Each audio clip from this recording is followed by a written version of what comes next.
తిరుగుబాటును తీసుకువచ్చింది. అరాచకాన్ని ప్రశ్నించేందుకు కుల, మత, ప్రాంత, వర్గభేదం లేకుండా తెలుగు జాతి మొత్తం గళమెత్తింది. చివరకు అరెస్టు చేసిన రాజకీయ పక్షానికి సార్వత్రిక ఎన్నికలలో ప్రతిపక్ష హోదా కూడా రాకుండా పక్కన పెట్టేసింది. ఏపీ జనం ఎంత ఆగ్రహంగా ఉన్నారో, ప్రజల్లో తిరుగుబాటు వస్తే పాలక పక్షాలు ఎలా మట్టి కరుస్తాయో చూపించిన అరెస్ట్ అది. అదే నాటి ప్రతిపక్ష నేత, నేటి ముఖ్యమంత్రి నారా చంద్రబాబు నాయుడు అరెస్ట్. చంద్రబాబు అరెస్టు జరిగి నేటికి ఏడాది పూర్తవుతుంది. సెప్టెంబర్ 9న తలుచుకుంటే వైసీపీ గుండెల్లో రైళ్లు పరుగులు పెట్టే పరిస్థితి. తాను లండన్ లో ఉండగా చంద్రబాబును ఎత్తేశారంటూ అరెస్టు చేసిన విషయంపై వ్యంగ్యంగా మాట్లాడిన నాటి ముఖ్యమంత్రి జగన్ కు నేడు అదే లండన్ వెళ్లేందుకు పాస్పోర్ట్ కోసం ప్రయత్నించడం దేవుడి రాసిన స్క్రిప్ట్ అని సోషల్ మీడియాలో నెటిజన్లు సెటైర్లు వేస్తున్నారు. చంద్రబాబు అరెస్టుపై వ్యంగ్యంగా వెకిలిగా మాట్లాడిన జగన్ కు ప్రజలు అదే స్థాయిలో బుద్ధి చెప్పారు. లేని రాని రికార్డుల్లో కనిపించని అసలు జరగని డబ్బు చంద్రబాబు తీసుకుంటున్నట్లుగా ఆరోపించడమే కాక కేసు నమోదు చేసి స్కిల్ డెవలప్మెంట్ వ్యవహారంలో చంద్రబాబును అరెస్టు చేసి నేటికి సంవత్సరం పూర్తవుతోంది.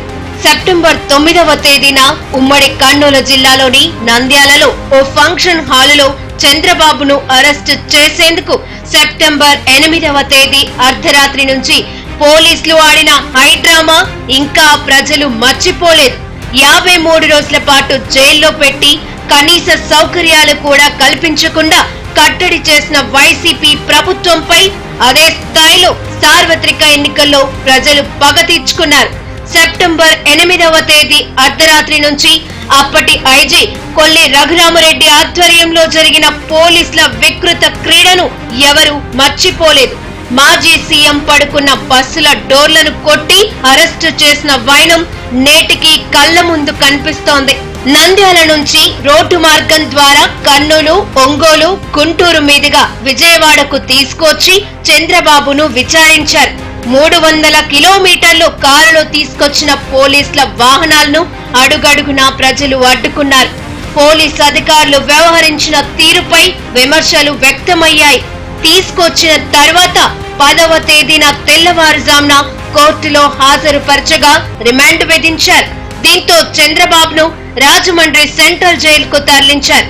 విజయవాడ ఏసీబీ కోర్టులో చంద్రబాబు నాయుడుని హాజరుపరచడం, ఆ తర్వాత ఆయన రిమాండ్ పై జరిగిన వాదనల సమయంలో చంద్రబాబు అప్పట్లో కోర్టు వెలుపల కూర్చొని ఆలోచన చేస్తున్న చిత్రం ఇప్పటికీ ఆ దృశ్యం కంటతడి పెట్టిస్తోంది.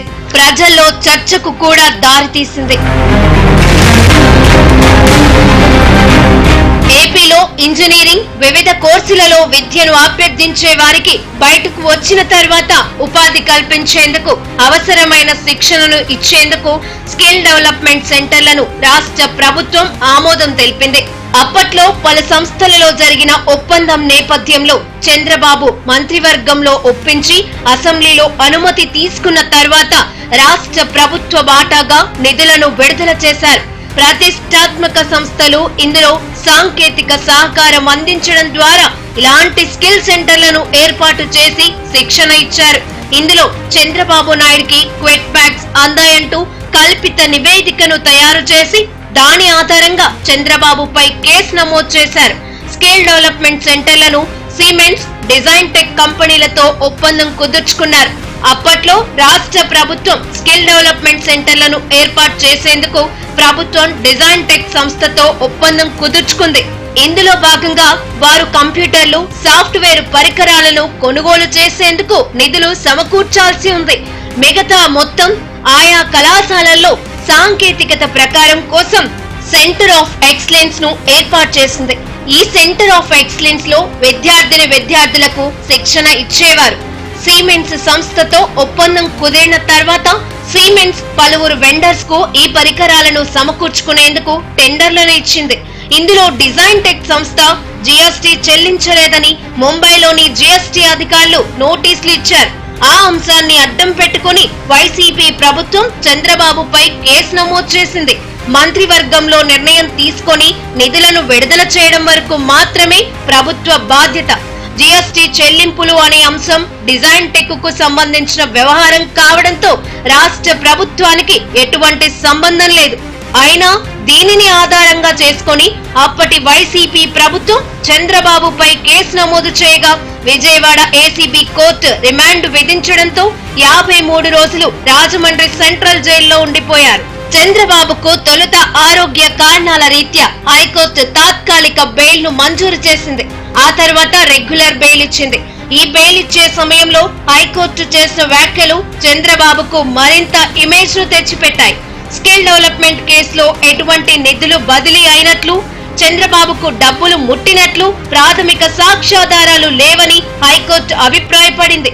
ఏదో ఊహించుకొని చంద్రబాబుపై కేసు పెట్టారని అతని తరఫు న్యాయవాదులు వ్యాఖ్యానించారు. పార్టీకి వచ్చిన నిధులకు ఈ కేసుకు సంబంధం ఏమిటని అప్పట్లో హైకోర్టు ప్రశ్నించింది. ఆయనకు బెయిల్ మంజూరు చేసింది.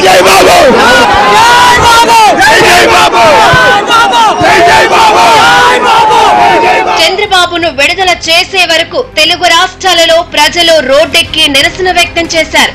చివరకు హైదరాబాద్ లో చంద్రబాబు అరెస్టుకు నిరసనగా ఐటీ ప్రొఫెషనల్స్, ఆంధ్ర సెటిలర్స్ ఆందోళనకు దిగితే అప్పటి మంత్రి కేటీఆర్ వారికి వ్యతిరేకంగా చేసిన వ్యాఖ్యలు పెద్ద దుమారం లేపాయి.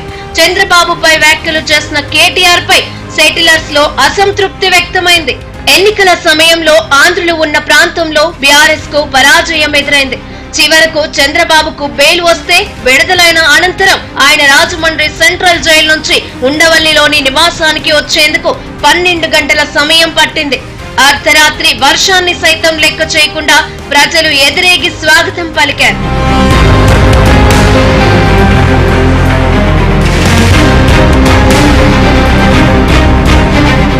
తెలుగుదేశం అధినేత చంద్రబాబు నాయుడిని సెప్టెంబర్ 9వ తేదీనే ఏపీలో వైసీపీ ప్రభుత్వం పతనం ప్రారంభమైందని అప్పట్లోనే రాజకీయ పండితులు జోస్యం చెప్పారు.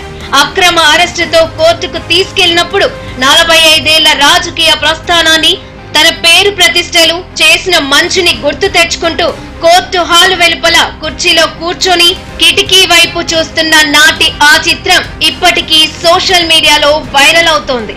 చంద్రబాబు న్యాయపరంగా కూడా కీలకమైన ప్రశ్నలను లేవనెత్తింది.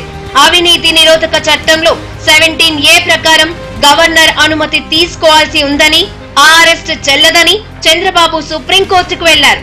వాళ్ళ అరెస్టుకు 17A ప్రకారం గవర్నర్ అనుమతి తీసుకోవాల్సిందేనని స్పష్టం చేసింది. సుప్రీంకోర్టులో జరిగిన ఈ విచారణలో త్రిసభ్య ధర్మాసనంలో న్యాయమూర్తులు భిన్నమైన తీర్పులను ఇచ్చారు. దీంతో ఈ కేసును మరో ధర్మాసనానికి బదిలీ చేశారు. ఈ అరెస్టు అనంతరం వైసీపీ ప్రభుత్వం పూర్తిగా డిఫెన్స్ లో పడింది. చంద్రబాబు నాయుడు కూడా ఎటువంటి అక్రమాలకు పాల్పడలేదని, కక్ష సాధింపు చర్యలతోనే వైసీపీ అరెస్టు చేయించిందని ప్రజలు నమ్మారు.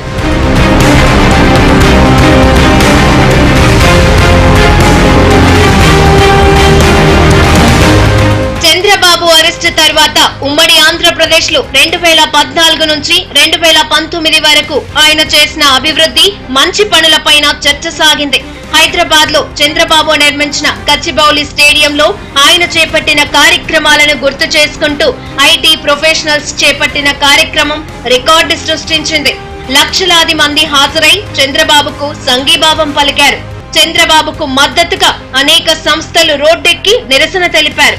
డిప్యూటీ సీఎం పవన్ కళ్యాణ్ రాజమండ్రి జైలుకు వెళ్లి చంద్రబాబును కలిసి వచ్చిన వెంటనే బాలకృష్ణ, లోకేష్ లు చెరోవైపు ఉండగా వారి సమక్షంలో రానున్న ఎన్నికలలో తెలుగుదేశంతో కలిసి పోటీ చేస్తాయని ప్రకటించారు. చంద్రబాబు అరెస్టు వ్యవహారం సంచలనాన్ని రేకెత్తించింది. పవన్ ప్రకటన వైసీపీ నేతల గుండెల్లో రైళ్లు పరిగెత్తించింది. ఆనాటి నుంచే వైసీపీ ప్రభుత్వ పతనం ప్రారంభమైందని రాజకీయ విశ్లేషకులు చెబుతుంటారు.